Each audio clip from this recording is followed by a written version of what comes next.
Somnath academy YouTube channel तरफ आपण मान समस्त को स्वागत एवं नमस्कार।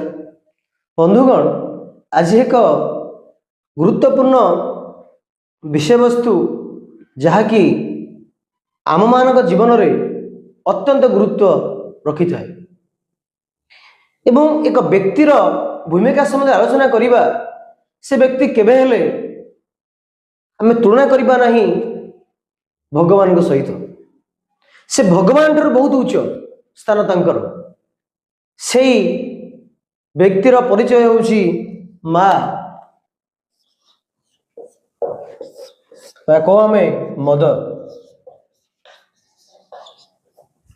तो निश्चित भाव में प्रत्येक व्यक्तिर जीवन में माँकर प्रत्येक व्यक्तिर जीवन में सफलता अर्जन कर माँकर भूमिका अनेक रही। जिते कौन छोट पिलाटे धरापृष्ठ को आसुची तर सहायक से पिलाटीर माँ हो सबकि। तो केते कष्ट करी माँ से पिलाटी को छोट बड़ करुची समाज रे एक परिचय प्रदान करुची आम समस्ते जानी।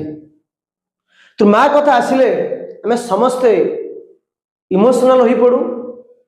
मार भूमिका कथा कहले ये समाज सब इमोशनल हो जाए। तो माँ जो भूमिका अच्छी व्यक्तिर जीवन में गोटे शिशुर जीवन में गोटे सफल व्यक्तिर जीवन में केबे हेले ताको आमे कल्पना करिबा नहीं अन्य व्यक्ति ठारू।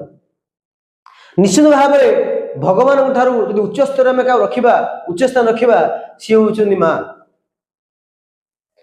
माँ होउचंदी सही व्यक्ति जे कि निजर समस्त स्वार्थ को परित्याग करी ता संतानर लालन पालन करिबारे ता संतान किपरि सुख रहिबो ए सारा जीवन कटि जाई थाए माने ता संतानर भल पाए निजर स्वार्थ किछि रखि न थाए।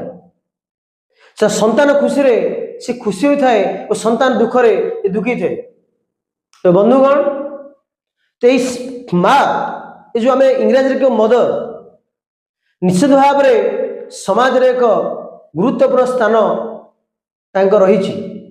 तो बंधुगण, विशेषकर छात्र समाज को मोर परामर्श होउछि आपण माने एमिति किछि कार्य आपण जीवन में न करंतु जहाँकि माँ को दुख दब। चेष्टा करिबा हमर परिश्रम मध्य रही आम सामर्थ्य अनुसारी माँ को खुशी रखिबा। विशेषकर छात्रार्थी माने सठिक समय आम कार्य निर्वाह करिबा।